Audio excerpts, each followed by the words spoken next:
NCERT class 10th के chapter 8 का exercise 8.1 हम ऑलरेडी स्टार्ट कर चुके थे। और इस चैप्टर के जो इस एक्सरसाइज का 1 से लेकर 5 तक का क्वेश्चन भी है वो भी कर लिया है। आज हम इसके क्वेश्चन नंबर 6 से 10 तक करेंगे और इस चैप्टर को पूरा खत्म कर देंगे। तो क्वेश्चन नंबर 6 जो कि थोड़ा डिफरेंट क्वेश्चन है, ठीक है, थोड़ा सा अच्छे से समझना है इसको। यहाँ पर हमारे पास गिवन में है कि एंगल ए और बी किसी दो ट्रायंगल के एक्यूट एंगल्स हैं और उसी ट्रायंगल्स के कॉस ए और कॉस बी का वैल्यू भी बराबर दिया हुआ है। तो तुम्हें ऐसा करना है कि उन दोनों ट्रायंगल के एंगल ए और बी का मेजरमेंट इक्वल होगा, ऐसा प्रूव करना है।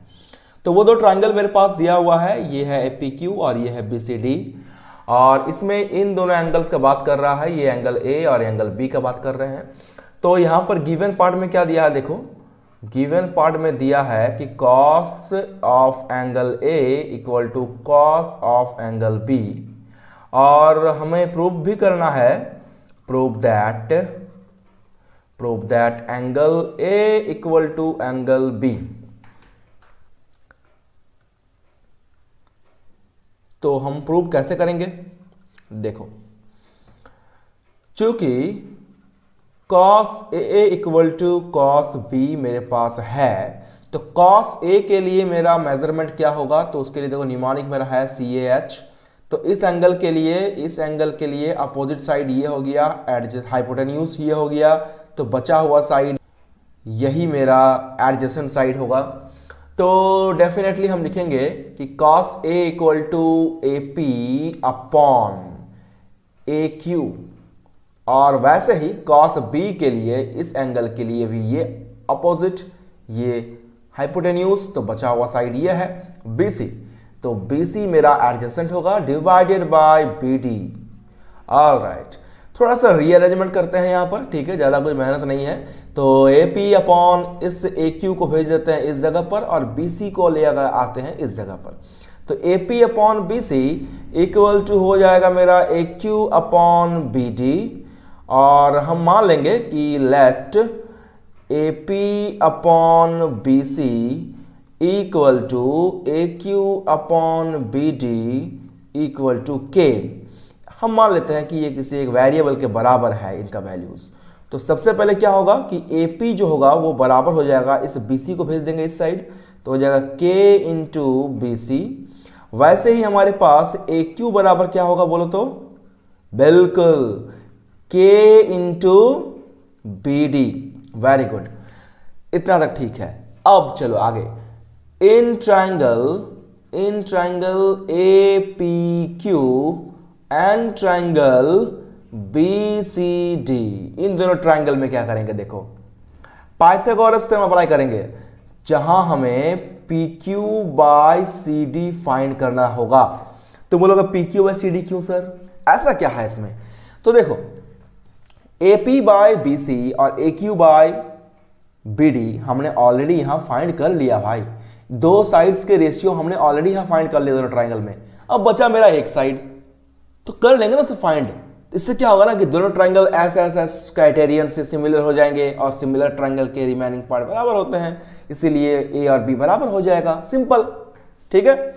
इसीलिए PQ इक्वल टू क्या होगा, बाय पाइथागोरस थ्योरम, ये PQ बराबर हो जाएगा AQ स्क्वायर, ये hypotenuse AQ square minus AP square divided by root under, यहां पर हमारा है CD का स्क्वायर हो जाएगा BD का स्क्वायर माइनस BC का स्क्वायर। माफ करना, CD का स्क्वायर नहीं है, CD है, कोई दिक्कत नहीं है। आगे बढ़ते हैं, देखो आगे हमारा होगा कि ये जो वैल्यूज है ना, इनके वैल्यूज को बैठा देंगे। AQ का वैल्यू कितना है, तो AQ का वैल्यू है K इंटू BD, और इसका हम कर देंगे होल स्क्वायर माइनस AP का वैल्यू कितना है, AP का वैल्यू है K इंटू BC और इसका whole squared, whole divided by under root BD square minus BC square, ठीक है। चलो आगे, तो ऊपर में हमारा हो जाएगा K square into B D square, और यहाँ पर माइनस में होगा K square into B C square, और होल डिवाइडेड बाय हो जाएगा नीचे में एज यूजुअल जो है लिखा हुआ वही रहेगा, यानी कि B D square minus B C square. ठीक है, अब जब इसे आगे सॉल्व करेंगे तो हमारा कुछ वैल्यू जो है ऐसा मिलेगा कि के जो है ना, इस के को हम बाहर निकाल देंगे, क्योंकि के स्क्वायर है तो के स्क्वायर को हम कॉमन ले लेंगे, और ये हमारा अंदर बच जाएगा बी डी स्क्वायर और minus B C square divided by under root B D square minus B C square. तो ये देखो के स्क्वायर जो है ये स्क्वायर रूट इसका निकल जाएगा, तो ये आ जाएगा बाहर में के, और अंदर में रह जाएगा रूट का B D square minus B C square divided by root under B D square minus B C square. तो ये B D square B C square B D square B C square cut गया, तो हमारा बचा कितना, के बचा। तो ये के किसके बराबर हुआ, ये के बराबर हुआ है P Q by C D का, और इसे हम इक्वेशन 2 दे देंगे, और यहाँ पर जो है इसे हम इक्वेशन 1 दे देंगे। अब इक्वेशन 1 और 2 में तुम देखो तो दोनों ही इक्वेशन में मेरा जो ये के और यहाँ पर भी जो के ये बराबर है, तो मेरा जो बाकी का रिमेनिंग पार्ट है यानी कि ये वाला हिस्सा और यहाँ पर ये वाला हिस्सा दोनों आपस में बराबर हो जाएगा। ठीक है, A P by B C A Q by B D के बराबर होगा। A P upon B C equal to होगा क्या, A Q upon B D का, और इक्वल टू हमारा अभी अभी प्रूव हुआ है P Q upon C D, और ये ब्रैकेट में लिख देंगे फ्रॉम इक्वेशन 1 एंड 2। देयरफॉर देखो अब by S S S criterion triangle A P Q similar triangle B C D, दोनों ट्राइंगल सिमिलर हो गया, therefore angle A equal to angle P, and it is proved. Now question number 2। Question number 2 हमारा है कि cot theta equal to 7/8, and उसके according हमें ये question number 1 और 2 को इवैल्यूएट करना है। तो देखो यहां पर जो cot थीटा है, ये थीटा को हम मान लेते हैं कि ये एंगल मेरा थीटा है, ये एंगल मेरा थीटा है। थीटा एक वेरिएबल है, एंगल वेरिएबल है, जैसे कि हम साइड को मानते हैं एक्स, वैसे ही थीटा को माना जाता है एंगल के लिए। तो cot थीटा इक्वल टू दिया हुआ है हमारे पास, cot थीटा इक्वल टू 7/8, तो हम लिख सकते हैं कि tan थीटा इक्वल टू कितना हो जाएगा, 8/7 हो जाएगा, राइट, क्योंकि cot का अपोजिट होता है। तो tan का जो है वो निमानिक क्या होता है, TOA, यानी कि इस एंगल का अगर हम बात कर रहे हैं तो इसका अपोजिट हो जाएगा मेरा DC, तो हो जाएगा मेरा DC डिवाइडेड बाय और एडजेसेंट मतलब कि BC। तो इसके अकॉर्डिंग DC का वैल्यू 8 आता है, BC का वैल्यू 7 आता है, लेकिन हम उसको डायरेक्टली नहीं लिख सकते हैं, तो हम लोग क्या करते हैं, एक वैल्यू अज्यूम करते हैं कि लेट CD या DC इक्वल टू 8x और BC इक्वल टू 7x। तो इसे CD को हम मान लेंगे 8x और इसे हम मान ले रहे हैं 7x। तो उसके अकॉर्डिंग हमें ये BD का वैल्यू फाइंड करना है। तो देयरफॉर BD इक्वल टू हो जाएगा root under CD square plus BC square. Alright, आगे देखें, यहां पर हमारे पास CD का मेजरमेंट कितना है, 8x है, ठीक है, 8x का होल स्क्वायर प्लस 7x का होल स्क्वायर। नेक्स्ट हमारा क्या होगा कि 64x square plus 49x square. तो दोनों को ऐड करने पे हमें कितना मिल रहा है, देखो 9 और 4 13 का 3 कैरी 1, 6 4 10 और 1 11 113x स्क्वायर। अल्टीमेटली क्या होगा, x स्क्वायर का रूट x होगा स्क्वायर रूट, तो हम उसको बाहर निकाल लेंगे, तो ये आ जाएगा 113 रूट x। तो ये आ रहा है 1 रूट अंडर 113 रूट x, रही root 113 into x। Now now question number 1 के अकॉर्डिंग हम क्या करेंगे, पहले साइन थीटा और कॉस थीटा को फाइंड कर लेंगे।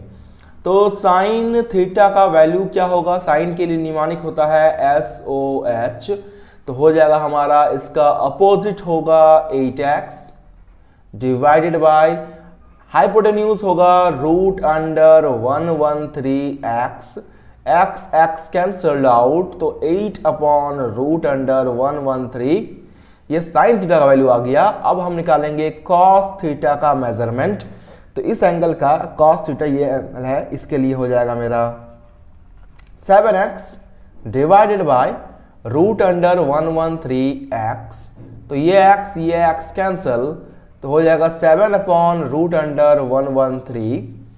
तो साइन थीटा कॉस थीटा हमने दोनों ही निकाल लिया। अब हम उसको क्वेश्चन नंबर 1 के अकॉर्डिंग पुट करेंगे, बस इतना ही देरी है हमारे लिए और ज़्यादा कुछ है नहीं। तो आई होप तुमको समझ में आ रहा है क्वेश्चंस कैसे सॉल्व करते हैं। तो देखो 1 plus sine theta into 1 minus sine theta whole divided by 1 plus cos theta into 1 minus cos theta. तो इसे हम थोड़ा सा ना सिंप्लीफाई कर लेंगे, ठीक है। 1 plus sine theta into 1 minus sine theta, तो ये plus B into A minus B, तो हो जाता है A square minus B square whole divided by, यहां पर भी सेम है तो A square minus B square. इसमें स्क्वायर नहीं लिख रहे हैं 1 में, क्योंकि 1 का स्क्वायर तो 1 ही होता है, इसीलिए हम सीधा 1 लिख रहे हैं यहाँ पर, ठीक है। तो यहाँ हो जाएगा 1 माइनस साइन स्क्वायर थीटा, तो साइन थीटा का वैल्यू कितना है, साइन थीटा का वैल्यू है 8 अपॉन रूट 113, तो इसका हमें यहाँ पर होल स्क्वायर करना होगा, होल डिवाइडेड बाय 1 माइनस इसमें है 7 अपॉन रूट अंडर 113, तो इसका भी यहाँ होल स्क्वायर हो जाएगा। तो आगे क्या करेंगे हम यहाँ पर सॉल्व, तो देखो 1 माइनस 64 डिवाइड बाय 113, क्योंकि रूट अंडर 113 का होल स्क्वायर हो जाएगा 113, और 1 माइनस 49 डिवाइडेड बाय 113, तो इसको जब हम एलसीएम लेंगे तो कुछ ऐसा आएगा 113 minus 64 divided by 113 whole divided by 113 minus 49 divided by 113, तो ये 113 कैंसिल हो जाएगा। तो इन दोनों को माइनस करने से हमारा कितना आएगा, 9 और 4 13, 6 4 10 111, तो 49 बाय 64। आई होप यही आएगा। तो ये आ गया हमारा क्वेश्चन नंबर 1 का आंसर। अब क्वेश्चन नंबर 2 में है कॉट स्क्वायर थीटा। तो कॉट थीटा अगर हमारा 7/8 है, तो इसका अगर हम स्क्वायर कर देंगे तो मेरा आंसर यही आ जाएगा। तो इसका भी स्क्वायर होगा, ऑब्वियस सी बात है। तो हमारा हो जाएगा ये कितना, कॉट स्क्वायर थीटा इधर हो जाएगा इसका, और ये हो जाएगा तुम्हारा 49/64। That's it guys. Question number 8। तो क्वेश्चन नंबर 8 में हमारे पास 3 cot a इक्वल टू 4 दिया हुआ है, तो हम इसको लिख सकते हैं cot a इक्वल टू 4/3। ये 3 जो है इधर आके डिवाइड हो जाएगा, तो इसके अकॉर्डिंग हम 10 का वैल्यू निकाल सकते हैं, तो हो जाएगा 10a इक्वल टू 3/4। तो इस एंगल के लिए हो जाएगा 10 का मेजरमेंट, ये हो जाएगा मेरा 3, तो ये हो जाएगा मेरा 4। लेकिन हम डायरेक्टली नहीं लिख सकते हैं, तो हम क्या करेंगे ना कि पहले ये BC/AC लिखेंगे, and let BC equal to 3x और AC equal to 4x। Now AB equal to क्या हो जाएगा, AB इक्वल टू हो जाएगा रूट अंडर 3x का होल स्क्वायर प्लस 4x का whole square and 9x square plus 16x square. तो यहाँ हो जाएगा हमारे पास 25x स्क्वायर, 25x स्क्वायर का हो जाएगा 5x। तो ये हो गया मेरा 5x और ये हो गया मेरा 3x, तो ये हो गया मेरा 4x। नाउ हमको ये प्रूव करना है कि दोनों इक्वेट करते हैं या नहीं, यानी दोनों इक्वल है कि नहीं। तो लेफ्ट हैंड साइड मेरा है 1 minus 10 square A divided by 1 plus 10 square A. तो वैल्यूज को हमको जस्ट पुट करना है यहाँ पर। तो 1 माइनस हो जाएगा 10a का वैल्यू है 3/4, तो इसका स्क्वायर हो जाएगा 9/16 डिवाइडेड बाय 1 प्लस 9/16। तो ये हो जाएगा हमारा 16 minus 9 divided by 16 whole divided by 16 plus 9 divided by 16। ये 16 कैंसिल हो गया। तो 7/25 ये हमारा आया लेफ्ट हैंड साइड। वैसे ही हमारा राइट हैंड साइड क्या हो जाएगा देखें, हो जाएगा cos square a minus sine square a। तो उसके अकॉर्डिंग हमारा cos a का वैल्यू होगा 4x डिवाइडेड बाय 5x का होल स्क्वायर माइनस होगा 3x डिवाइड बाय 5x का होल स्क्वायर। तो हो जाएगा 16x square divide by 25x square minus 9x square divide by 25x square. तो यहाँ x square cancel, x square cancel, 16 minus 9 हो जाएगा 7 divide by 25। Therefore left hand side is equal to right hand side. Question number 9। Question number 9 हमारा है कि एक right angle triangle है। इसमें भी देखो सारी चीजें सेम है।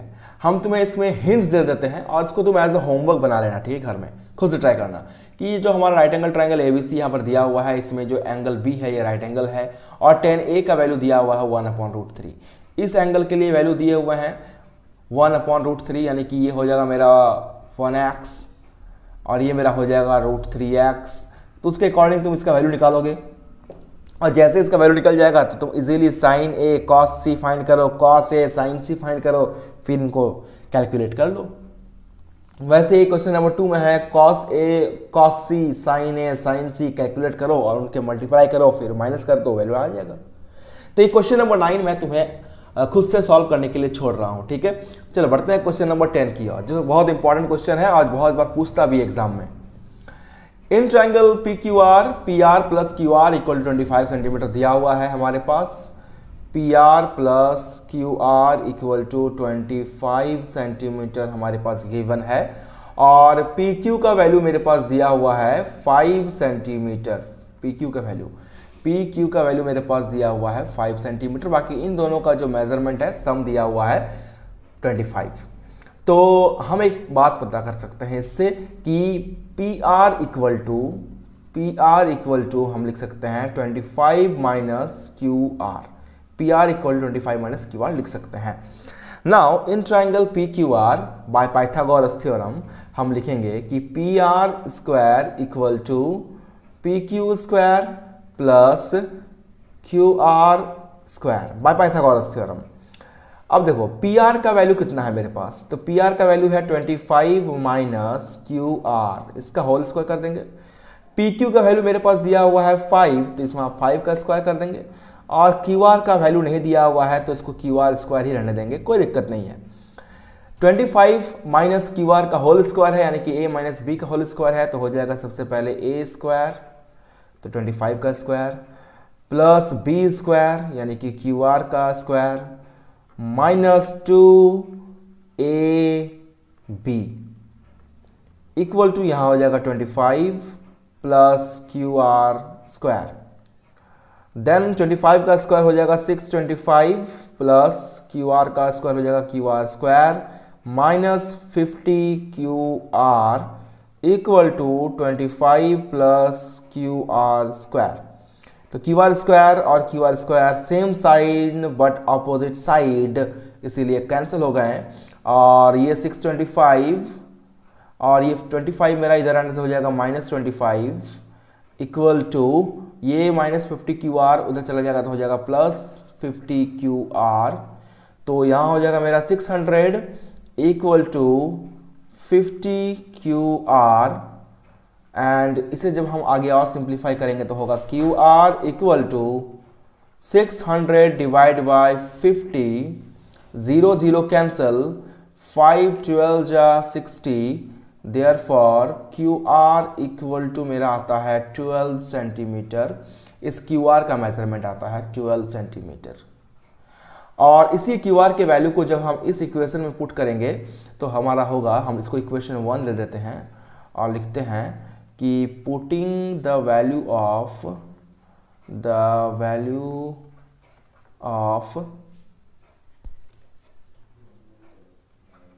क्यू आर इन इक्वेशन 1, तो मेरा होगा P R equal to 25 minus Q R का वैल्यू आया है 12, तो ये आ जाएगा मेरा 13 सेंटीमीटर पी आर का मेजरमेंट, 13 सेंटीमीटर। तो हमें फाइंड करना है, determine the value of sine P cos P tan P. Sine P cos P और टेन पी का वैल्यू मुझे फाइंड करना है। तो साइन पी कितना हो जाएगा, देखो सबसे पहले हम निकाल लेते हैं साइन पी का value. Sine of angle P, इस एंगल के लिए साइन का वैल्यू हो जाएगा अपोजिट बाय हाइपोटेन्यूज, यानी कि 12/13।